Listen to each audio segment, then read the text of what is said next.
Hello friends, welcome to my channel. இன்னைக்கு நம்ம கிச்சடி குக்கர்ல எப்படி வெரவரியா செய்யறதுன்னு பார்க்கலாம். ரொம்ப சிம்பிளா.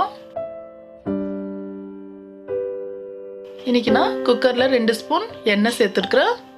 நம்ம 1 ஸ்பூன் நெய் சேர்த்துக்கலாம். நெய் தேவைப்பட்டா சேர்த்துக்கலாம், இல்லைன்னா பரவாயில்ல எண்ணெயிலே செய்யலாம். இப்போ 3 இலைச்சி, ஒரு 2 பீஸ் பட்டை, 4 பீஸ் லவங்க, 2 பிரியாணி இலை சேர்த்துக்கலாம். அது கொஞ்சம் லேசாக பொரிட்டோம்.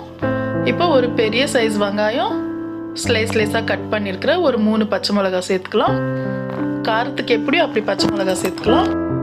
இன்றைக்கி நான் ஒரு பெரிய கிளாஸில் அரிசி, சின்ன கிளாஸில் பருப்பு எடுத்துருக்குறேன். அது தனியாக ஊற வச்சுக்கலாம்.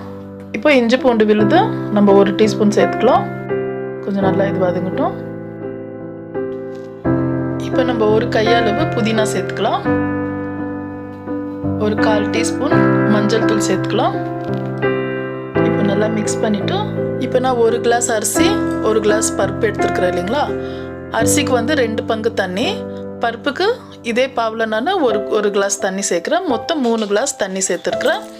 நம்ம அளவு கரெக்டாக சேர்த்தா கரெக்டாக வரும். இப்போ இது தண்ணி கொதி வரட்டும். இப்போ தண்ணி கொதி வருது. நம்ம அரிசி பருப்பு ஊற வச்சுருக்குறோம் இல்லையா, அதை நம்ம சேர்த்துக்கலாம். நல்லா கலக்கிட்டு இப்போ தேவையான அளவு உப்பு எவ்வளவோ அவ்வளோ சேர்த்துக்கலாம். நான் கல் உப்பு தான் சேர்க்குறேன். இதை நல்லா மிக்ஸ் பண்ணிவிட்டு நம்ம குக்கர் மூடி போட்டுடலாம். நம்மளுக்கு 2 விசில் வந்தால் சாதம் ரெடி ஆகிடும்.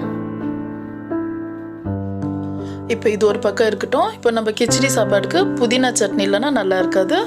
இப்போ நம்ம புதினா சட்னி அரைச்சிக்கலாம். ஒரு கையளவு புதினா, காரத்துக்கு தகுந்த மாதிரி பச்சை மிளகா, 4 பல்லு பூண்டு, 1 பீஸ் புளி, 1 டீஸ்பூன் தேங்காய். இப்போ தேவையான அளவு உப்பு சேர்த்து கொஞ்சமாக தண்ணி விட்டு அரைச்சிக்கலாம்.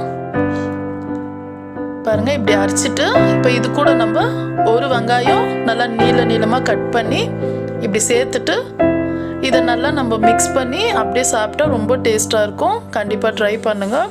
புதினா சட்னிக்கு இப்படி வெங்காயம் சேர்த்து சாப்பிட்டா ரொம்ப நல்லாயிருக்கும். இப்போ 2 விசில் வந்துடுச்சு, காற்று இறங்கிடுச்சு. இப்போ நம்ம சாதம் எப்படி இருக்குது பார்க்கலாம். பாருங்கள், நல்லா அருமையாக வந்திருக்கு சாதம். நம்மளுக்கு சாதம் கொலையில் நல்லா உதிராக வந்திருக்கு. இப்போ நம்ம சர்வ் பண்ணிக்கலாம். நம்ம கிச்சடி சாதம் ரெடி ஆயிடுச்சு. பாருங்கள், பார்க்கவே நல்லா இருக்குது. நம்ம சட்டுன்னு செஞ்சிடலாம், ரொம்ப கஷ்டம் இல்லை. நம்ம ஒரு 15-20 நிமிஷத்தில் செஞ்சிடலாம். நம்ம வேலைக்கு போகிறவங்களா இருந்தால் டிஃபன் கட்டுறது கூட ரொம்ப ஈஸியாக இருக்கும். கண்டிப்பாக ட்ரை பண்ணுங்கள். நான் போடுற வீடியோ உங்களுக்கு பிடிச்சிருந்தா லைக் பண்ணுங்கள், ஷேர் பண்ணுங்கள், மறக்காமல் சப்ஸ்கிரைப் பண்ணுங்கள். தேங்க்யூ.